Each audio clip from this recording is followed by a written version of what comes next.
बड़ी सुंदर सुध में संतो संकेत किया, जिस जगह तुम अपना मान कर बैठे हो यह परिवर्तन स्थल है, यह रहने का जगह नहीं है।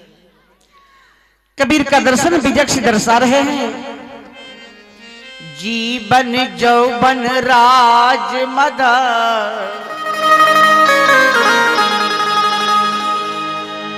जीवन जौवन राज मदा, अभी चल रहा न को,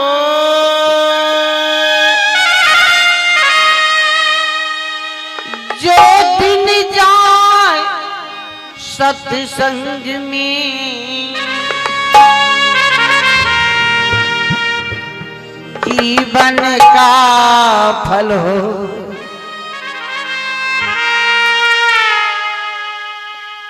जीवन का मतलब होता है सदा संसार में जीने के लिए नहीं आए हो, एवं जवान का मतलब जवानी होता है, सदा के लिए जवान नहीं रह जाओगे। और राज बनी राजा होता है, मद का मतलब नशा होती है। इंसान को 4 प्रकार का नशा बहुत बड़ा जबरदस्त है। पहला नशा है धन का नशा, दूसरा नशा है पुत्र का नशा, तीसरा नशा है जवानी का नशा, चौथा नशा है भक्ति का नशा। 3 ठो नशा अविवेकी आदमी को होता है, जिसको विवेक नहीं है। एक छोटा सा दृष्टांत में रख रही हूं। एक बहुत बड़ा राजा थे, लेकिन राजा पुत्रहीन था। पुत्रहीन राजा को सारे संसार के लोग निपुत्रा राजा कहता था। बड़ी उनको गलानी होती थी। उन्होंने कहा मर जाना अच्छा था, लेकिन पुत्रहीन अच्छा नहीं है। डॉक्टर वैद्य के को बुला करके बहुत पुत्र प्राप्ति के लिए उपाय किया, लेकिन पुत्र की प्राप्ति नहीं हुई। राजा मरना चाहते हैं, संसार से उदास हो चुका था, चेहरा पर उदासी छाया हुआ था। बहती हुई नौका की भांति नारद जी को आगमन होता है। नारद का मतलब होता है जिसकी वाणी रद्द न हो, उसे नारद कहते हैं। नारद जी आए और राजा से कहा, आय राजन, इतना बड़ा राज्य का तुम मालिक हो, लेकिन तुम्हारी चेहरा पर उदासी क्यों छाया हुआ है? कहा, हे भगवान, नीति चाणक महाराज नीति चाणक में लिखे हैं, साधु नाम दर्शनम पुण्यम तीर्थ भूता ही साधुवा। संतों के दर्शन से महापुण्य का भागी होता है।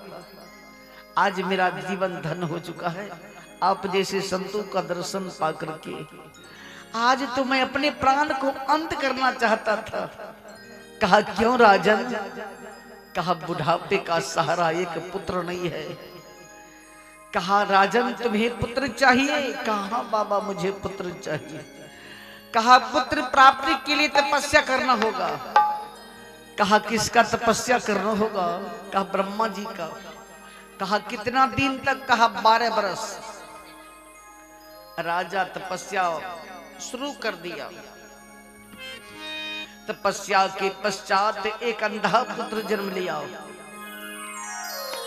तपस्या के पश्चात एक अंधा पुत्र जन्म ले लिया। देखने में अति सुंदर थे, माथे पे त्रिपूल, प्रतिभावान, लेकिन आंख से अंधा था। राजा अति प्रसन्न होते हैं। प्रसंग बस मैं बधैया सुना रही हूं। जन्म लिया घर में ललन मां, भवन मां चमक गईले हो जन्म लियो घर में ललन माँ भवन माँ चमक गईले हो बहिनों पत्थर पर डूबी या जाननी दिल होरीला बाके गोद भरल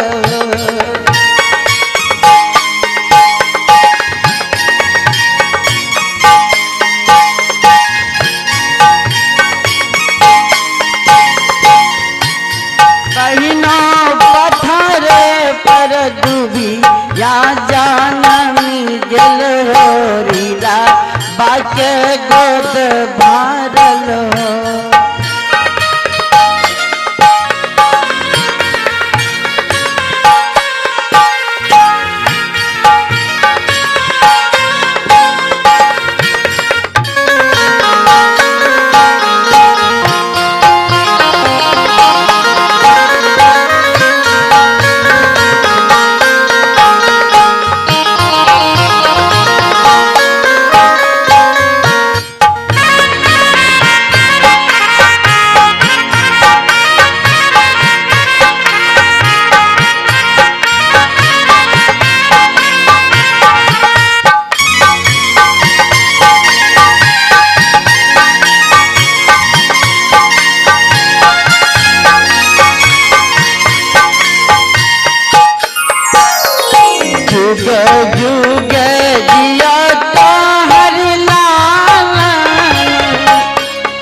हम सब मांगल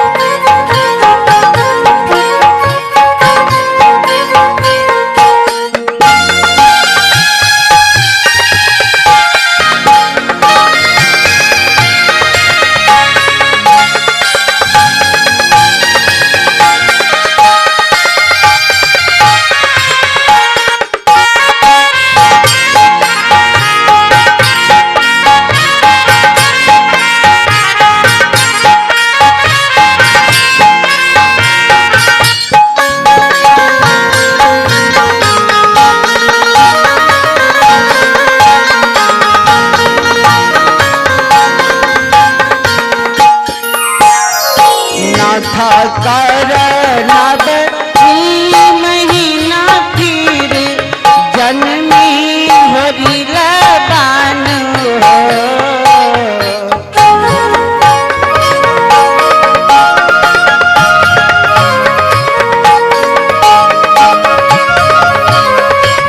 बहना भाईयन के लागे दोनों जर बाकी गई सन राम लक्ष्मण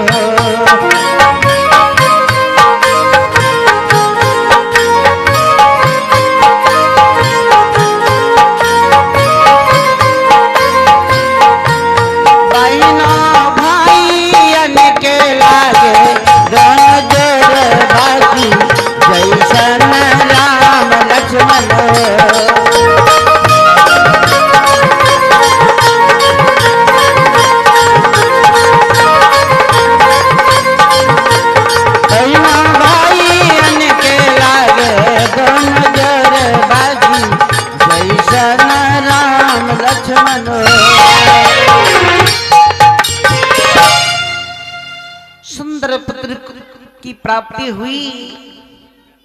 आए बाबूजी, लेकिन आंख से अंधा था। फिर भी राजा सोना चांदी, अभी आप सुने हैं जो बच्चा जन्म लेता है तो लोग सोना चांदी गाय भैंस लुटाते हैं, एवं प्रकार से लुटा रहे थे। बच्चा जब 5 साल को हो जाता है तब प्राइमरी स्कूल में एडमिशन करवाया। बच्चा पढ़ने में बहुत तेज था, पढ़ लिख कर बहुत बड़ा विद्वान हो जाता। एक दिन पिता एवं पुत्र दोनों सीन दरवाजा पर बैठे हुए थे। अंधा पुत्र ने प्रश्न किया, पिताजी, पुत्र अंधा क्यों होता है? राजा ने कहा, अरे पुत्र, जो पूर्व जन्मों में रत्न को चोरी किए हुए रहते हैं वह अगला जन्म में अंधा होता। कहा, नहीं पिताजी, मुझे सेटिस्फाई नहीं हो रहा है। कहा, अरे पुत्र, तब तुम ही बताओ। कहा, पिताजी, अंधा पिता का पुत्र अंधा होता। पुत्र ने कहा, पिताजी, अंधा पिता का पुत्र अंधा होता है।